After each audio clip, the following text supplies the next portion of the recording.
El equipo de Pumas llega como ligero favorito a la serie frente al América. En estos partidos siempre hay un toque pasional.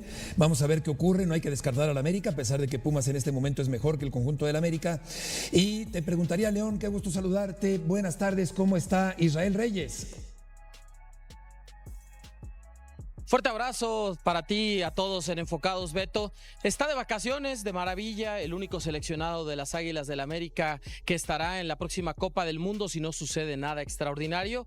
Y es una de las bajas más sensibles que tendrá un equipo azul crema que desde luego no podrá contar en la liguilla ni con Luis Ángel Malagón ni con Víctor Dávila por lesión a largo plazo, pero ya ha recuperado a Henry Martín y, ojo, Dagoberto Espinosa. Me dicen que quizá no para la ida, pero tal vez para la vuelta pudiera entrar en la convocatoria en estos cuartos de final contra Pumas, porque ya jugó con la sub-21 el fin de semana frente al Atlas y el día de hoy como cambio ante Pumas.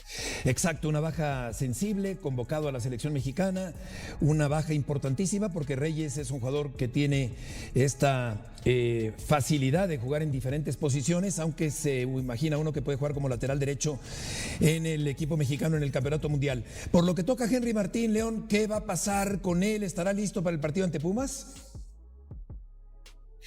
Listo, Beto, ya reapareció contra el cuadro del Atlas, cumplió el partido de suspensión en la fecha 16, que era donde se proyectaba su regreso frente a León, pero bueno, el fin de semana tuvo algunos minutos, una mala actuación de América en general. A mí lo que me han dicho es que después de ayer, cuando hicieron aquí por la tarde un asado, han cerrado filas, hay optimismo, hay buena energía en el equipo y sobre todo la conciencia de que la liguilla siempre es otro torneo y que de una u otra forma, Beto, estas Águilas tienen que sacudirse del mal torneo regular, decir, bueno, pues sí, el último boleto para la liguilla, no parten como favoritos contra el Club Universidad, pero aquí me han dicho internamente que se ven con posibilidades de vencer al cuadro auriazul.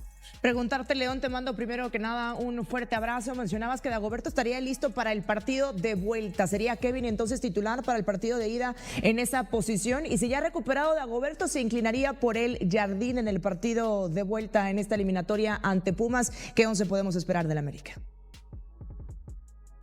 Juli, te mando un fuerte abrazo también para ti. Mira, empiezo por la segunda. Dagoberto lo primero que tiene que hacer es ganar ritmo de juego. Por eso los minutos con el partido de Atlas el fin de semana y ahora con Pumas el día de hoy en la sub-21. Y de una u otra manera el fin de semana tendrá su tercer compromiso para esto, ¿no? Ir agarrando ritmo, ir agarrando juego.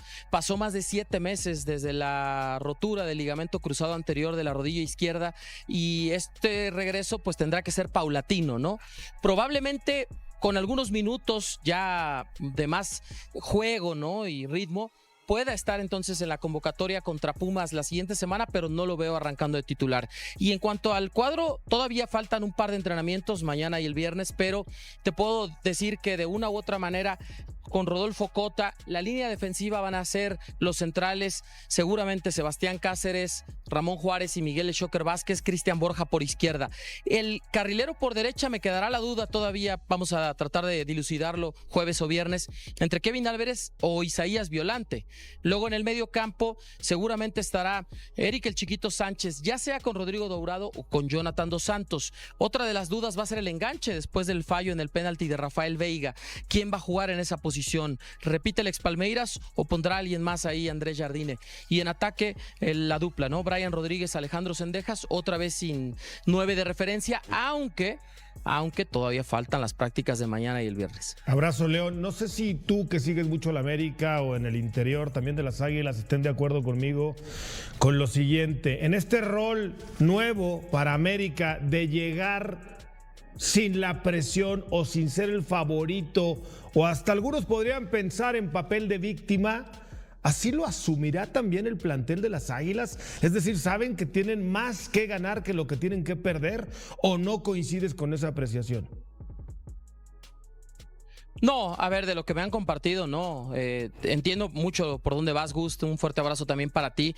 Pero en América nunca se asumen como víctimas con el papel de la cenicienta de la liguilla, con el decir partimos como el no favorito. Incluso me decían que ayer en este asado, ellos decían, a ver, la liguilla es otro torneo y también América ha demostrado históricamente que es el rival a vencer en la fiesta grande del fútbol mexicano, que es el más ganador de ligas y que de una u otra manera sí venía defendiendo defendiendo el bicampeonato en ese momento, pero cuando logra el tercer título avanza de séptimo en la clasificación general y después tiene que atravesar un play-in contra Xolos de Tijuana y ahí es donde modifica, ¿te acuerdas? A línea de 5 claro. por primera vez Jardine en su etapa en América y ahí sorprende a un Toluca que lo había goleado 4-0 en la fecha 17 y lo vence con ese mismo marcador global sin permitir un solo gol de los Diablos Rojos de en aquel momento Renato Paiva. Entonces no se asumen como víctimas, cierto, eso sí me han dicho, reconocen que no hicieron un buen torneo y que lo que trataron de hacer ayer en este convivio es un borrón y cuenta nueva.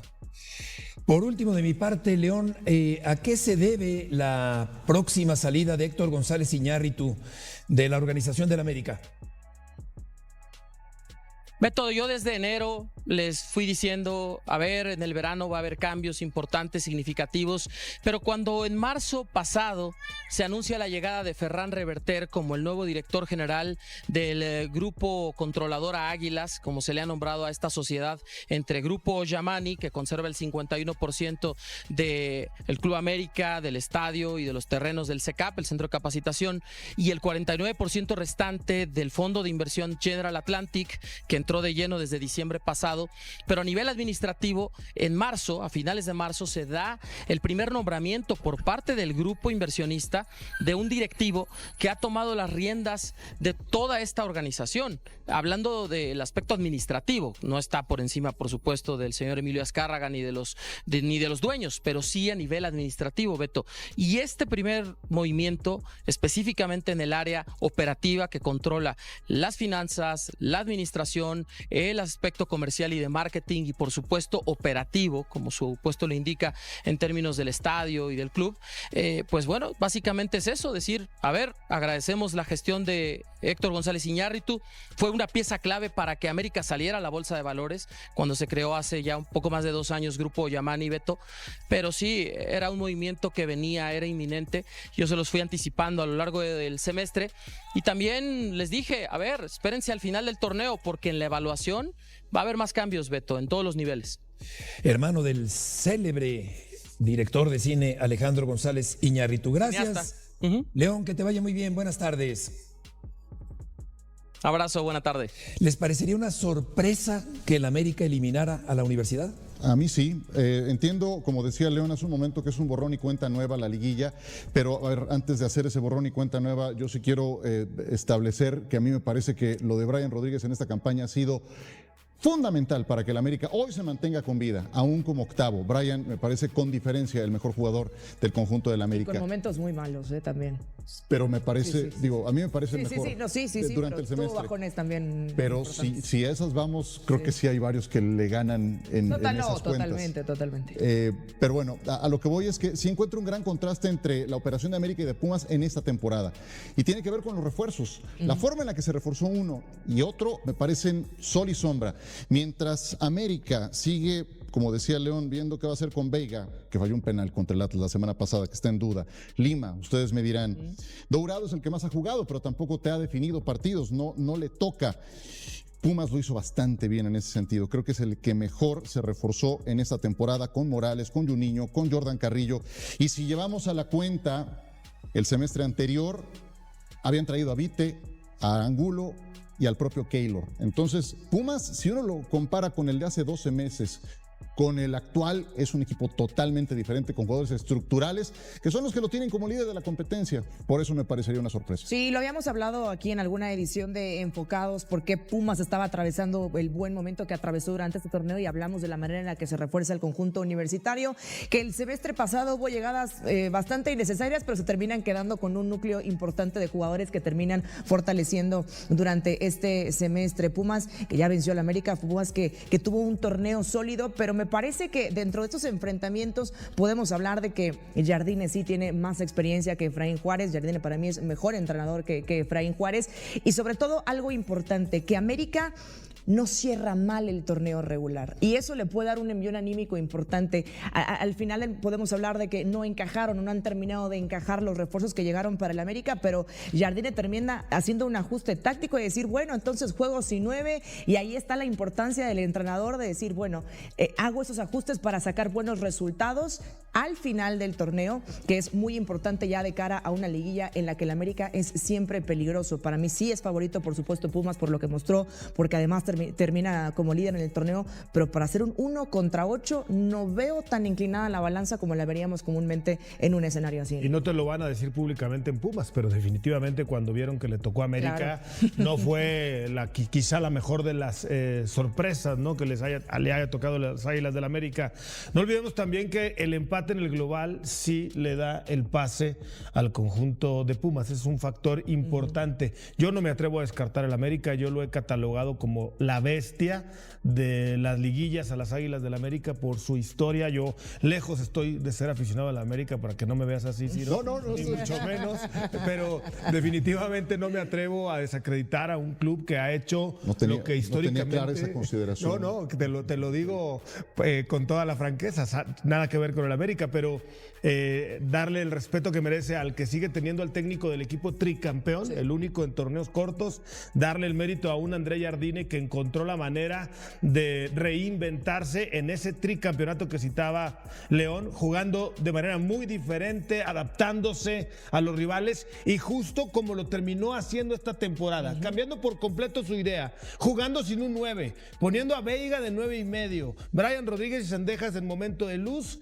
y encontró la manera de cerrar bien el campeonato para poder estar disputando un nuevo. Pero a ver, perdón, como parte de ese cierre, ¿meten en la canasta el juego contra el Atlas? No, ¿verdad? No, porque... O sea, León y Toluca, claro, León y Toluca son los juegos que nos hacen o que nos llevan a considerar un buen cierre de la Yo América. diría Toluca sobre todo. Sí, o sea, un solo ganarle juego. Bueno, Venían de ser eliminados por el Nashville. Sí. Y les pegó durísimo en lo mental, ¿eh? Y no olvidar que el penal que falla contra el Atlas se debió repetir. Sí.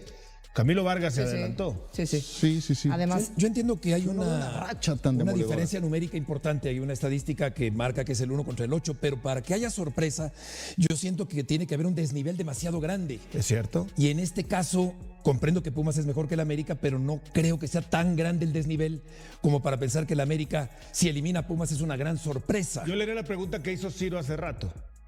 ¿Ustedes se atreven a pensar que América está eliminado? De ninguna manera. América, no, pero sí lo vería como una sorpresa. no.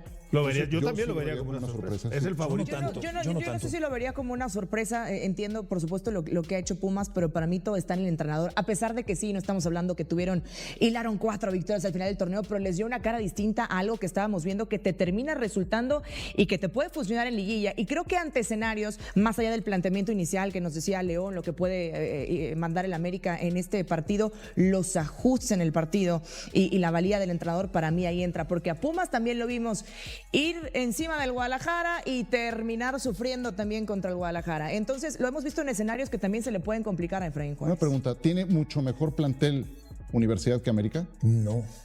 ¿Mucho mejor? Mucho mejor, ¿no? O sea, Pero como lo indica uno contra uno. Tiene futbolistas en mejor momento. Es que yo creo que ahí la mano del entrenador sí creo que ha gravitado complementan para mejor los perfiles de aprovecharlos Pumas. mejor. Claro. O sea, yo sí creo que hay mucha mano del entrenador de este Sí, de buen optimizar, torneo de pero Pumas. por supuesto que sí. Optimización, dibujo táctico, presentar caras diferentes siendo local o siendo Se adapta al visitante, rival, claro. ir a buscar los partidos aún siendo visitante. Entonces, sí creo que hay mucha mano de Efraín en este Pumas que me parece el mejor en mucho tiempo que he visto, el de este semestre. Sí, qué cambio de un torneo a otro, y ha potenciado Efraín a un grupo de jugadores que no funcionaban de todo bien en el torneo anterior. Sin ser una plantilla tan superior, ¿no? no, es más por perfiles complementarios. mano. ¿no? De Y hecho, rescató jugadores que estaban apagados en otros clubes. De hecho, no creo.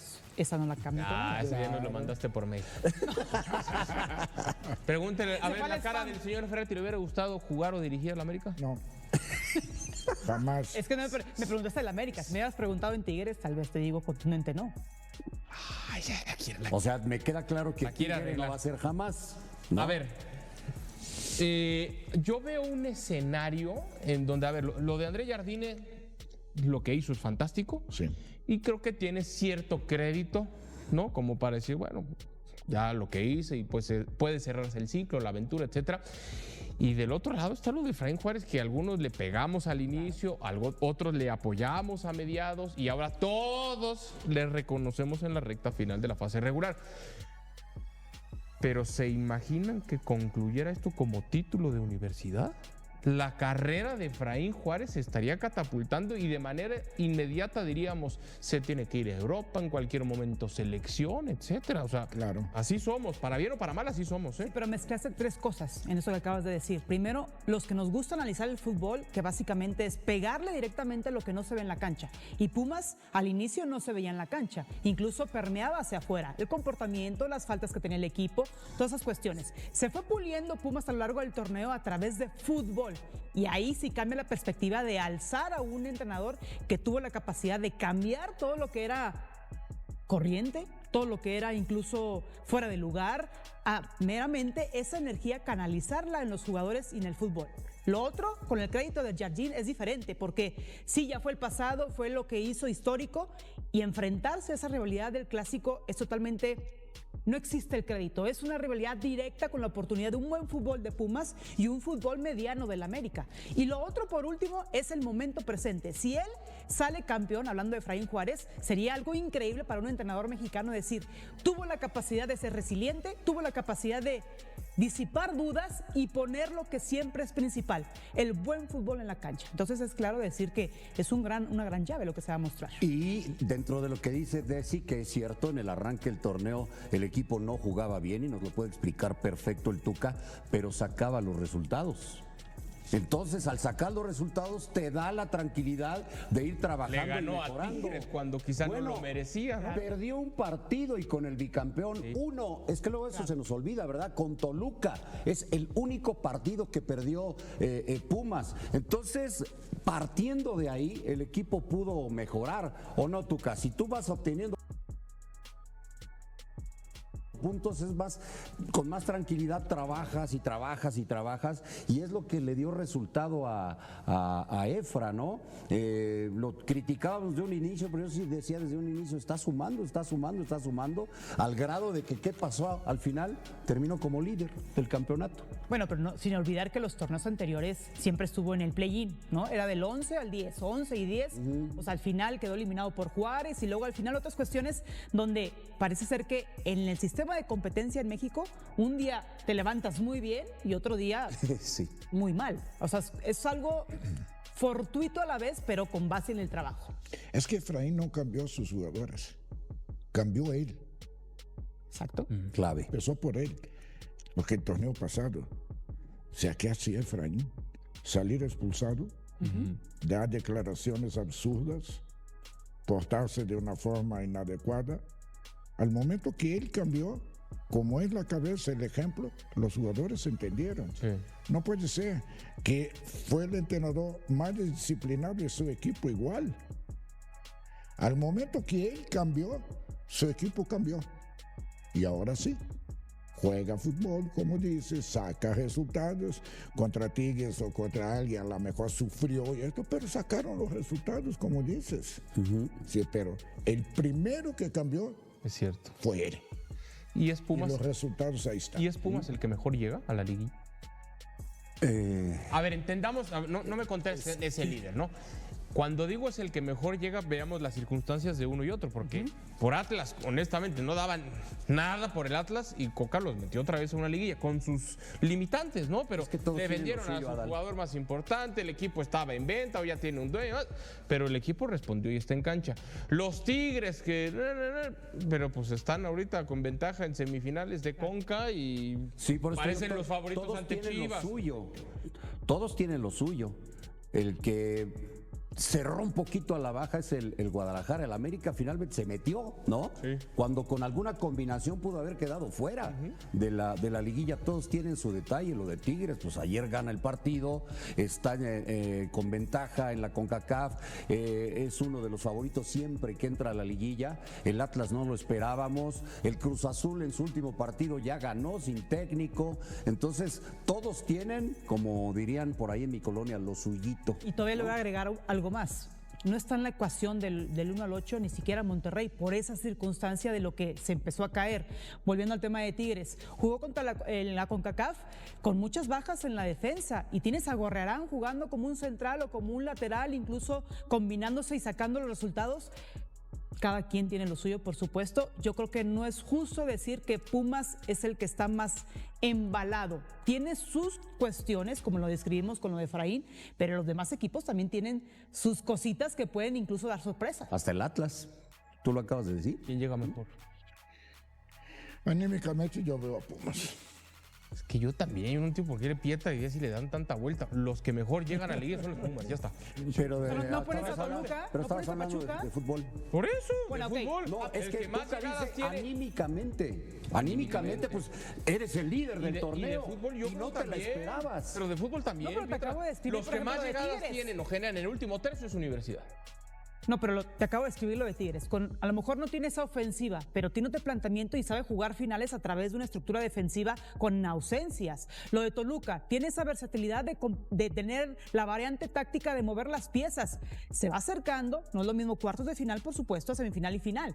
El envío anímico lo tiene Pumas, eso me queda claro. Y la alegría y el ser aficionado de Pumas, claro que te da esa motivación. Pero en la cancha, a ver qué tanto la cabeza fría y mover piezas son los que dan resultados. Toluca. Pero si hablamos de nivel futbolístico, pues perdió un partido. Sí. O sea, la Aunque verdad luego creo no que de jugaba las tan bien. defensivas, menos goleada. Es la Y le mejor, encontró a la mejor ofensiva. ofensiva. Le encontró. Sí. Mejor ofensiva y segunda Según- mejor defensiva. Por eso es el entonces- tema cancha, pues ahí está. Yo creo Ahora, Pero no Sí. empezamos diciendo yo- que era un poco de suerte que tuvo los resultados. $5 millones tirados a la basura, ¿en serio? Mientras en Cuapa andan rogando para deshacerse de Alexis Gutiérrez como si fuera mercancía de saldo, resulta que la misma directiva que autorizó ese despilfarro ahora quiere traer a Joao Pedro y Bruneta. ¿Y con qué dinero, mi estimado? ¿Con el que se fumaron en fichajes que cualquier aficionado con 2 dedos de frente sabía que iban a fracasar? Pero eso no es todo, porque mientras el equipo se arrastra en 8º lugar y tiene que enfrentar al mero líder en cuartos de final, las barras deciden hacer las paces como si esto fuera una telenovela de Televisa. ¿Y saben qué es lo más chistoso? Que según las estadísticas somos el 4º favorito para ganar el título. Sí, leyeron bien, 4º favorito, cuando ni siquiera podemos ganarle al Atlas. La cosa está que arde en el nido del águila, y lo peor es que nadie sabe si lo que viene es una resurrección épica o el capítulo final de una temporada para el olvido. Fernando Tapia, sentado en la banca viendo cómo se le escapa su carrera, Israel Reyes, con un pie en Italia y el otro quién sabe dónde, Cendejas y Brian Rodríguez desaparecidos en acción justo cuando más se les necesita, y un árbitro castigado por un error que ya nos costó la posición en la tabla. Bienvenidos al Circo Azul Crema, donde cada día trae una nueva sorpresa y donde la única certeza es que nada está garantizado. Dejen su like y su comentario porque esto apenas comienza y se va a poner bueno. Vamos directo al grano con el elefante en la habitación, ese fichaje que tiene a la directiva con insomnio y a la afición preguntándose quién demonios autorizó semejante barbaridad. Alexis Gutiérrez, el mediocampista que llegó desde Cruz Azul por $5 millones, 5 millones que pudieron haberse invertido en literalmente cualquier otra cosa y habría sido mejor negocio. ¿Qué pasó por la mente de los directivos cuando vieron a un jugador calentando banca en la Noria y pensaron, sí, ese es el indicado, páguenle lo que pida? Porque la afición desde el día 1 lo vio venir. Desde el minuto en que se anunció el fichaje, las redes explotaron con comentarios de incredulidad y ahora, un año después, resulta que tenían razón. El tipo nunca dio el nivel, nunca mostró nada que justificara la inversión. Y ahora en Coapa andan desesperados buscándole salida como si fuera producto caducado en el supermercado. Lo más gracioso es la solución que se les ocurrió: ofrecerlo al FC Juárez en intercambio por Denzel García, un lateral derecho que sí urge en el equipo. Pero seamos honestos, ¿qué directivo de Juárez en su sano juicio va a aceptar ese trueque? Es como querer cambiar un carro descompuesto por uno nuevo, simplemente no tiene sentido. García es titular indiscutible en los Bravos, un jugador que está rindiendo, mientras que Gutiérrez es alguien que ni siquiera entra en las convocatorias. Yo creo que esta idea está más descabellada que pensar que el América puede ganar jugando como lo ha hecho últimamente, y lo más triste es que esos 5 millones pudieron haber traído a un refuerzo de verdad, uno que realmente marcara diferencia, pero no, ahora toca aceptar el fracaso y tratar de recuperar aunque sea una fracción de lo invertido. Y los informes técnicos que convencieron a la directiva, esos son el verdadero misterio, porque o estaban viendo a otro jugador, o de plano tomaron la decisión con los ojos cerrados. Ahora bien, hablemos de la liguilla, ese escenario donde el América tiene que demostrar si realmente es grande o si solo es humo vendido a una afición que ya está harta de promesas vacías. Terminamos octavos, déjenme repetirlo para que quede claro, octavos después de un torneo donde se suponía que íbamos a dominar y ahora nos toca enfrentar a Pumas, que terminó primero. El mero líder, el partido de ida, será el 3 de mayo a las 5 de la tarde en el Azteca Banorte. Y la vuelta el 10 de mayo a las 7:15 en CU. Ese estadio donde históricamente nos ha costado sacar resultados. ¿Y saben qué es lo más irónico de todo esto? Que según un estudio de Statistics que hizo 10,000 simulaciones tomando en cuenta peso ofensivo, defensivo, forma reciente, enfrentamientos directos y hasta las bajas por el Mundial, el América aparece como el cuarto equipo con más probabilidades de ser campeón. Cuarto con un 22.38% de posibilidades para Pumas de llevarse todo. Perdón, pero ¿en qué universo paralelo vivimos donde un equipo que terminó octavo tiene más chances que varios que quedaron arriba? Las matemáticas son bonitas, las simulaciones están padre para verlas en una computadora, pero la realidad es que este equipo llega arrastrándose a la liguilla después de perder con Atlas de la manera más dolorosa posible, cayendo del sexto al octavo en la última jornada. Eso no se arregla con estadísticas ni con modelos predictivos, eso se arregla metiendo huevos en la cancha y jugando como si la vida les fuera en ello. Porque si salen con la misma actitud tibia de las últimas fechas, ni 10,000 simulaciones van a salvarlos de una eliminación tempranera y humillante. Pensando bien, tal vez las estadísticas tengan razón y hay una posibilidad matemática de campeonar, pero primero hay que salir a jugar como el América, no como un equipo del montón que se conforma con llegar a liguilla. Ya que tocamos el tema del partido contra Pumas, no podemos ignorar lo que va a pasar en las tribunas, porque esto es digno de una película de Hollywood o al menos de un episodio dramático de cualquier serie deportiva. Las barras del América, esas mismas que han tenido broncas, rivalidades y hasta enfrentamientos entre ellas durante años, decidieron hacer algo histórico: unirse en la cabecera norte para el partido de ida. ¿Se imaginan? Grupos que normalmente ni se hablan van a estar codo a codo, con más de 100 instrumentos, cientos de banderas, coordinando cánticos como si fueran un solo ente. La meta es clara: convertir el Azteca en un infierno para Pumas y en un impulso sobrenatural para las Águilas. Con más de 80,000 aficionados en el estadio, el mensaje suena bonito en papel. Cuando llega la hora de la verdad, las diferencias se dejan de lado y todos somos uno. Pero seamos realistas, ¿esto realmente va a funcionar o va a ser una presión extra que termine asfixiando al equipo? Porque una cosa es tener el apoyo incondicional de tu afición y otra muy diferente es sentir que 80,000 personas están ahí esperando que cumplas o te van a crucificar, y conociendo cómo se las gasta la afición americanista cuando las cosas no salen bien, esto puede convertirse en un arma de doble filo más filosa que espada samurái. Además, ¿qué pasa si el equipo sale y regala otro partido como contra Atlas? ¿Creen que la unión va a durar más allá del primer tiempo? Yo creo que esta decisión de las barras es noble y demuestra amor por los colores, pero el verdadero peso lo tienen que cargar los jugadores en la cancha, no los aficionados en las gradas, porque puedes tener el mejor ambiente del mundo y aún así perder si los futbolistas no dan la talla. Si hablamos de dar la talla, tenemos que meternos de lleno con los dos tipos que van a definir si hay temporada o si nos vamos de vacaciones antes de tiempo: Alejandro Zendejas y Brian Rodríguez. Estos son los motores del ataque azul crema, los desequilibrantes, los que tienen la capacidad de romper defensas y generar peligro real por las bandas. Cuando ellos están finos, el América es otro equipo, el balón fluye, se generan ocasiones, hay profundidad. Pero cuando desaparecen, como pasó contra Atlas, el ataque se vuelve más predecible que capítulo de telenovela, totalmente inoperante y sin ideas. León Lecanda de ESPN lo dijo clarito: si estos dos no están al 100 física y futbolísticamente, las probabilidades de eliminar a Pumas son prácticamente nulas. Y tiene razón, porque el resto del plantel no tiene la jerarquía ni la capacidad individual para cargar con todo el peso ofensivo. Henry Martín puede meter goles, pero necesita que le generen. Los volantes creativos están desaparecidos o lesionados y los demás extremos no dan el nivel. Entonces, absolutamente toda la presión recae sobre los hombros de Zendejas y Brian. Además, Brian Rodríguez está buscando conseguir un récord histórico en 2026. Así que tiene motivación extra para brillar, pero la motivación sin rendimiento no sirve de nada. Si no quieres perderte ningún detalle de lo que viene con el América, de los fichajes, las salidas y toda la información que nadie más te va a contar con esta perspectiva, suscríbete al canal ahora mismo, porque esto apenas empieza y lo que viene está para no creerse. Continuando con el tema de jugadores que se juegan el pellejo, hay toda una lista de nombres que están viviendo posiblemente sus últimos partidos con el águila en el pecho, y la liguilla será su juicio final. Cristian Borja tiene el contrato venciéndose y necesita mostrar algo, lo que sea, para que le renueven, porque de lo contrario, adiós y buena suerte en tu siguiente equipo. Kevin Álvarez está en la cuerda floja después de un torneo donde pasó más desapercibido que político en épocas sin elecciones. Alan Cervantes podría tener minutos si Jardín decide darle confianza, pero tiene que aprovecharlos porque las oportunidades no van a llover. Eric Sánchez, ese fichaje que llegó con tanto bombo y platillo, sigue sin explotar y necesita mayor protagonismo con urgencia porque el tiempo se le está acabando y la paciencia de la afición también.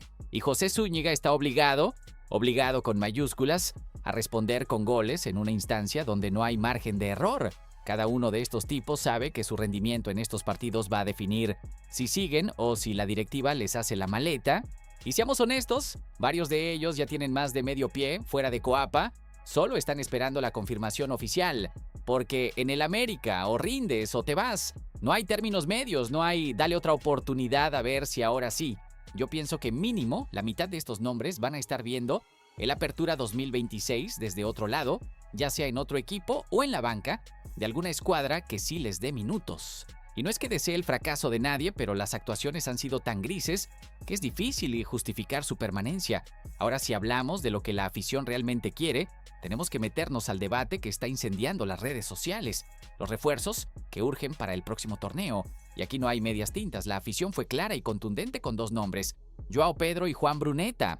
El primero es el delantero letal del Atlético de San Luis, que se consagró como bicampeón de goleo en Liga MX, un auténtico killer dentro del área que tiene el olfato y la capacidad de definición que tanto hace falta en el ataque americanista. Es exactamente el perfil que se necesita, un tipo que te resuelva partidos, que te meta 15 o 20 goles por torneo, que le dé miedo a las defensas rivales. El segundo es Juan Bruneta, ese mediapunta talentoso que estuvo a centímetros de firmar con el América antes de irse a Tigres, pero que en Nuevo León perdió protagonismo de forma sorpresiva y ahora podría estar disponible.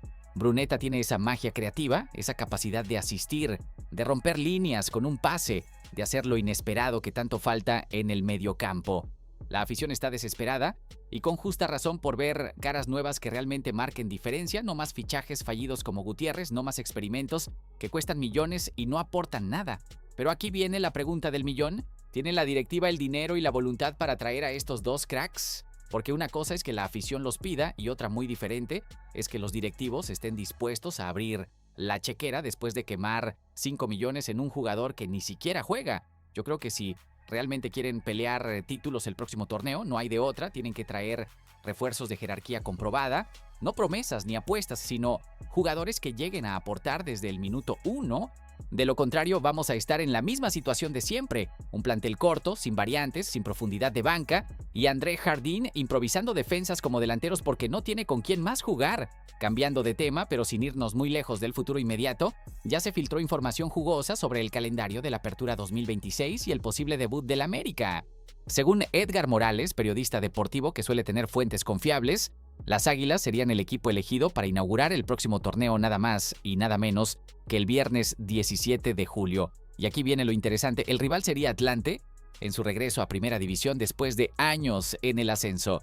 Los Potros de Hierro van a compartir el Estadio Azteca Banorte con el América, así que este debut tendría un sabor especial, un clásico de antaño que promete llenar el estadio hasta el tope. Para los más jóvenes que no vivieron la rivalidad, Atlante y América tuvieron enfrentamientos épicos en otras décadas, así que esto sería como revivir una parte de la historia del fútbol mexicano. Obvio, todavía es una filtración y la Liga MX tiene que liberar el calendario oficial después del Mundial, pero en redes sociales la información ya corre como pólvora y la afición se está frotando las manos, imaginando la posibilidad de arruinarle la fiesta de bienvenida a los azulgranas. ¿Se imaginan? Primer partido del torneo, estadio lleno, rival histórico, presión al máximo. Sería el escenario perfecto para que el equipo muestre una cara totalmente renovada, con los refuerzos ya integrados, con una actitud diferente, mandando un mensaje contundente al resto de la liga desde la jornada 1. Pero también sería el escenario perfecto para empezar con el pie izquierdo si las cosas no se hacen bien en la pretemporada. Yo pienso que este partido, si se confirma, va a marcar el tono de todo el semestre, porque iniciar ganando te da confianza, te pone en ritmo, pero iniciar perdiendo o empatando en casa sería un golpe anímico durísimo. Hablando de cosas nuevas, no podemos dejar de lado el tema del uniforme que tiene a todos especulando y creando teorías. El América va a estrenar playera con Adidas para el Apertura 2026 y en los últimos días se han filtrado varios diseños que han generado opiniones de todo tipo. Uno de ellos apunta a ser el oficial, según los rumores, pero también circuló otro diseño que le dio vuelta al internet. Una camiseta inspirada en los años 80, esa época dorada del club con títulos y jugadores legendarios. La nostalgia pegó fuerte y muchos aficionados se ilusionaron pensando que Adidas iba a hacer ese guiño histórico, pero resulta que no. Ese diseño retro no es oficial, fue creado por aficionados y no forma parte de los planes de la marca alemana, así que no va a llegar al mercado. Es básicamente una propuesta no autorizada que se viralizó y engañó a medio mundo.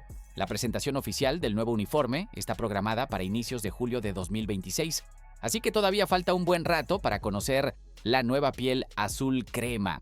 Mientras tanto, hay que andar con cuidado con lo que circula en redes sociales porque no todo lo que brilla es oro.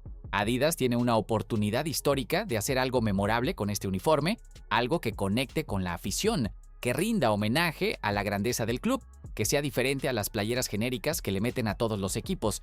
Yo creo que si sacan algo básico, sin personalidad, van a decepcionar a una afición que ya está cansada de diseños olvidables, pero si se avientan con algo realmente especial, pueden ganarse el corazón de millones de aficionados que están dispuestos a comprarlo. El tiempo dirá.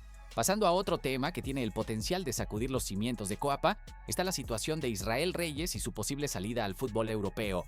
El defensa tiene opciones en el fútbol italiano y su valor podría dispararse después de la Copa del Mundo 2026 con la selección mexicana, lo que lo coloca como uno de los principales candidatos a emigrar en el mercado de verano. Si se concreta su transferencia y todo apunta a que hay posibilidades reales, sería una baja extremadamente sensible para el equipo, no solo por su rendimiento consistente, sino por su versatilidad en la cancha, porque Reyes puede jugar como central, como lateral, donde lo necesites. Además de lo deportivo, su salida abriría un tema simbólico importante. Quedaría libre el dorsal número 3, uno de los más emblemáticos en la historia reciente del América.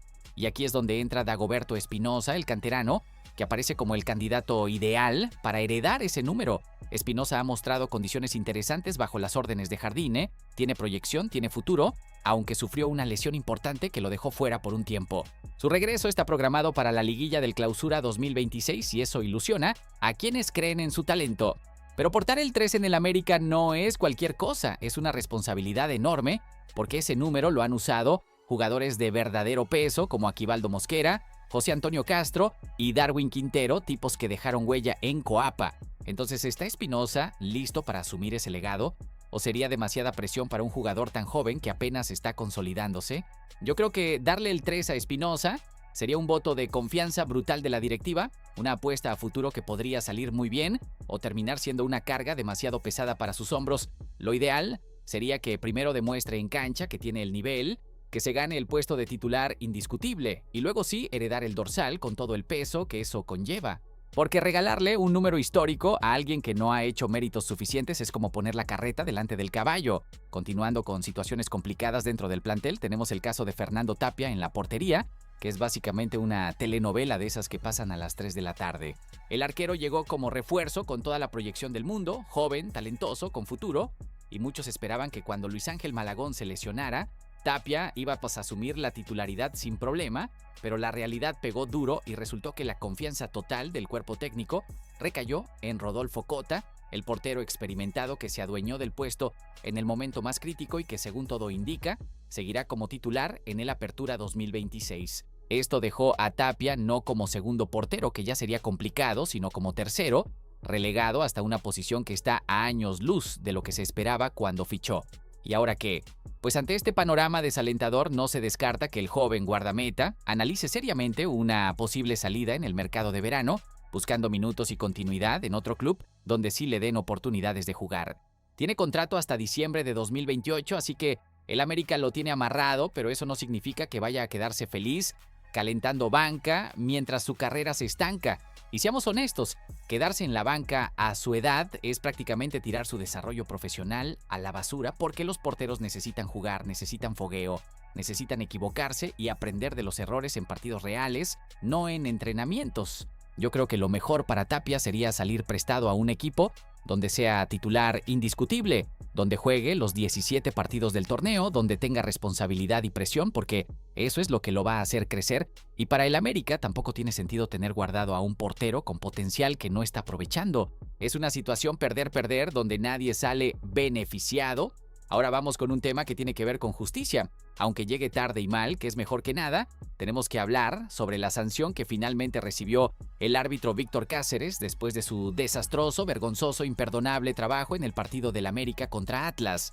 El silbante fue suspendido de forma fulminante y quedó completamente fuera de la liguilla del Clausura 2026, Básicamente lo mandaron de vacaciones anticipadas y no va a volver a pisar una cancha de Liga MX hasta el próximo Apertura. Suena bonito el castigo, ¿no?